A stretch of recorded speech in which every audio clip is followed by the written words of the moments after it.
Alright, Geordie Prepper here. Hope you're doing well. Let's have a look at some world events. Firstly, we're looking at the former MI6 chief, Sir Alex Younger. He's ignited the conscription debate again.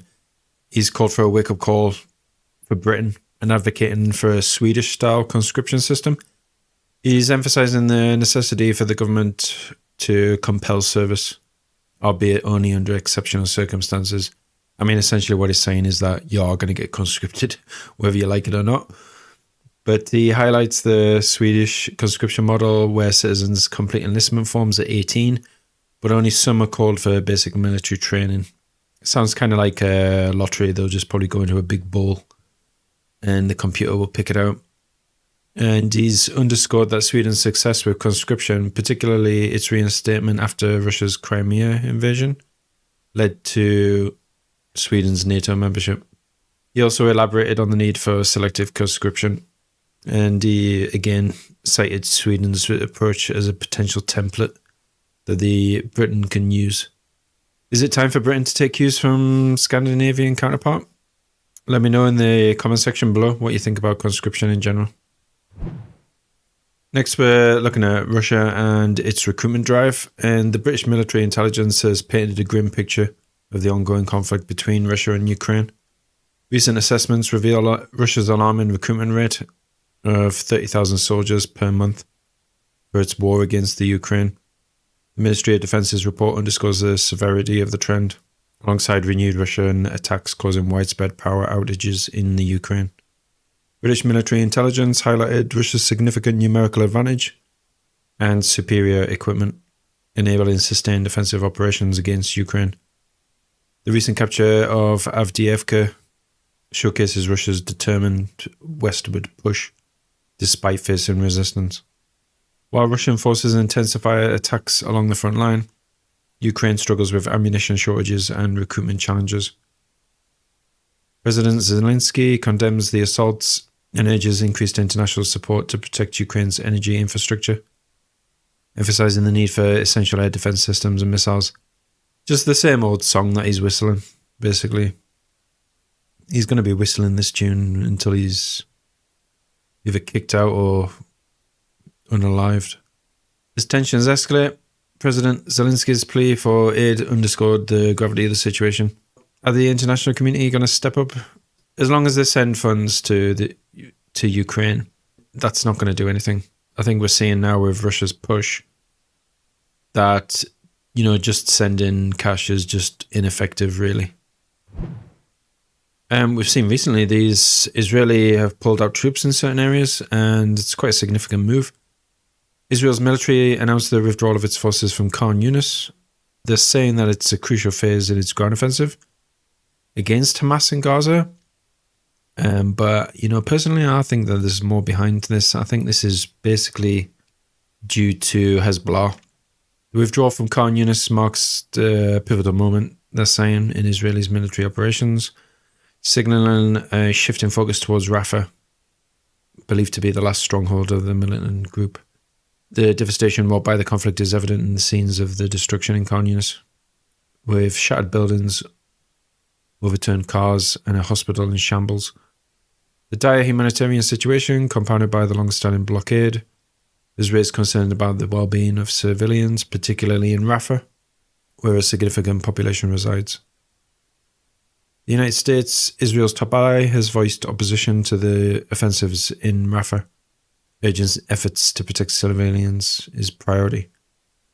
The growing frustration in Israel over the prolonged conflict is starting to show itself with anti-government protests, calls for action to secure the release of hostages and end the bloodshed.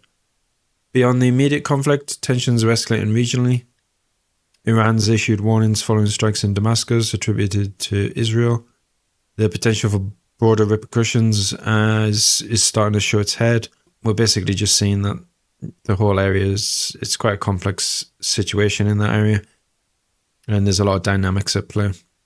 So while the withdrawal from Khan Younis represents a tactical maneuver, there's obviously broader implications for the conflict, which is still persistent in Gaza. There's obviously humanitarian concerns, pressure from international communities, and further regional dynamics are starting to take shape. So sticking with the Gaza conflict, Palestinians are starting to return. They're saying it was once a vibrant city, and it's basically just been reduced to rubble. Families have returned to find their homes have been razed to the ground or just gutted. The scale of destruction in Khan Younis reflected one of the deadliest military assaults in recent history, rendering much of Gaza uninhabitable for its 2.3 million residents. With half of the displaced population now crowded into Rafah, fears mount for the face of the population if Israel proceeds with plans to invade.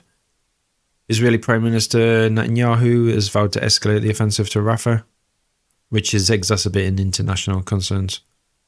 Negotiations for a ceasefire stall as both sides remain entrenched in their own positions, prolonging the suffering of civilians caught in the crossfire. In the wreckage, stories of personal loss and resilience have emerged. Families are mourning and starting to bury the dead, and they're just talking about their escapes, searches for shelter, how they deal with basic infrastructure which is lying in ruins, and humanitarian aid has been blocked. The outlook for Gaza just looks completely more and more dire.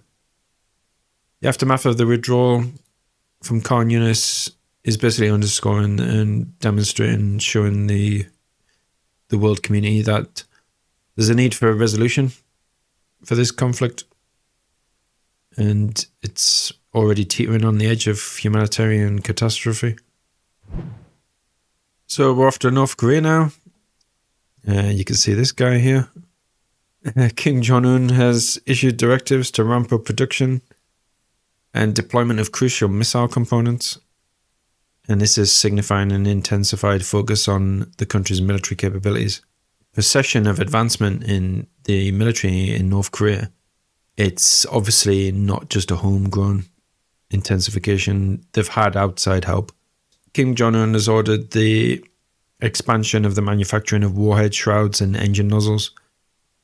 These are used for safeguarding missiles during re-entry and optimizing propulsion. The directive emphasized the scale of production and the capacity, which is significantly streamlining the inspection and assembly processes. The aim is to facilitate the rapid deployment of a large number of missiles, enhancing North Korea's military readiness. I mean, this isn't just readiness, this is the ability to fight a conflict as it's happening. The measures are viewed internally as pivotal for completing preparations for a potential conflict, and the leadership aims to elevate the country's military threat. So they're obviously using this as a deterrent as well. To incentivize productivity, the regime has initiated a socialist competition among munitions factories. They're offering rewards, bonuses, and locally manufactured cars. The strategy aims to stimulate enthusiasm and efficiency among workers in meeting production targets. So if you produce all this stuff, you get a prize, basically incentivizing people to work harder. Kim Jong-un's directives reflect a concerted effort through an accelerated missile production. But, like I said, this advancement in the military is not just an internal process. They're definitely getting outside help, even probably in manufacturing. They're probably getting more advanced equipment, which basically helps streamline the process of manufacturing munitions. So across the whole entire process, I think, from beginning to end, they're definitely getting help. And they've probably got people visiting North Korea and in the factories, just giving the benefit of their knowledge to the North Koreans. And sticking with North Korea, you can see here they've got this Hwasong 4 16B intermediate range ballistic missile. And they launched it, caused a lot of concern. And obviously this is just part of its missile development program. It's equipped with a hypersonic gliding warhead, demonstrating advancements in the missile technology, especially in hypersonic regards. The missile flew 1,000 kilometers and reached heights of 101.1 kilometer. Wow. Obviously showcasing the capability of the missile And there were swift reactions from neighbouring countries, and international community were voiced. South Korea and the United States condemned the launch as a provocation that threatens regional peace and security. Trilateral flight exercises were conducted in response. Despite the condemnation, diplomatic efforts are continuing to address the situation in the Korean Peninsula.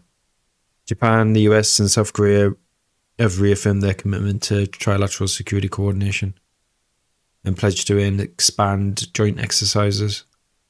One side is obviously going to be very, very vocal about the other side, and it's not going to be in a very positive light that they voice their concerns. The international community, though, remains vigilant, emphasizing the need for coordinated responses and diplomatic solutions to address the threat posed by North Korea's military activities. I mean, you've got to see it from their point of view as well. From their point of view, they're the ones that are being threatened. So there's always two sides to a story, as I've said before. So finally, we're looking at this warning from ISIL. They've basically threatened the stadiums, which are part of some football league or something like that. I'm not really a football person, guys, so I don't really know. But the former head of counter-terrorism, Chris Phillips, he's criticised the police for what he perceives as a lack of seriousness in handling threats. We see this time and time again. We had intelligence on something or someone. That something or someone has done something bad, and yet they always say afterwards that they were being monitored. Obviously not monitored closely enough, because they managed, despite being monitored, to conduct these really, really bad crimes. ISIL has threatened one of the British stadiums, the Arsenal Emirates Stadium in London, and there was 3 other stadiums which are hosting these football games, and they were all threatened. And it was shared by the Al Ain Foundation. They raised concerns about the safety of fans attending the football game. The Metropolitan Police stated that they were aware of the threats and have a robust plan in place to protect supporters. Phillips has expressed scepticism, though, emphasising the risk posed to fans leaving the stadium, where rogue elements could potentially infiltrate. Despite the heightened threat level, no incidents were reported at the grounds following the match. Phillips criticised the Al Ain Foundation for publicising the threats, suggesting that terrorist organisations typically don't announce their plans to law enforcement, as it diminishes the chances of success. He highlighted the risk of individuals acting on such threats in an attempt to gain notoriety. So yeah, I mean, the handling of security threats and people who are at risk of committing acts of terrorism is, it's well known that the security agencies just always don't do enough. Always. So you really must be vigilant, guys. You really must look after yourself when you're out and about. Take different routes home, to and from where you're going. Don't have anything in your ears, like music, take your AirPods out or have them on pass-through mode, just so you can hear what's going on around you.